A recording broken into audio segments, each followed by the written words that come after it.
ہم نبی کریم صلی اللہ علیہ وآلہ وسلم کو دیکھے بغیر بھی ان سے محبت کیوں کرتے ہیں؟ کیونکہ یہ محبت آنکھوں سے نہیں دل سے ہوتی ہے۔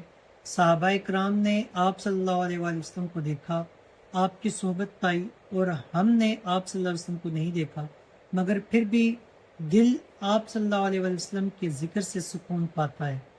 رسول اللہ صلی اللہ علیہ وسلم نے فرمایا، تم میں سے کوئی شخص اس وقت تک کامل ایمان والا نہیں ہو سکتا جب تک میں اسے اس کے والدین، اولاد اور تمام لوگوں سے زیادہ محبوب نہ ہو جاؤں۔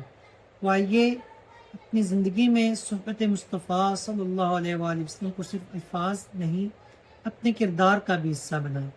صلاۃ والسلام علیکہ یا سیدی یا رسول اللہ وعلی آلک و اصحابک یا حبیب اللہ۔ آئیے ہم کثرت کے ساتھ درود اسلام کا ورد کریں اور آپ صلی اللہ علیہ وسلم کی بارگاہ میں کثرت کے ساتھ درود اسلام کا تحفہ پیش کریں۔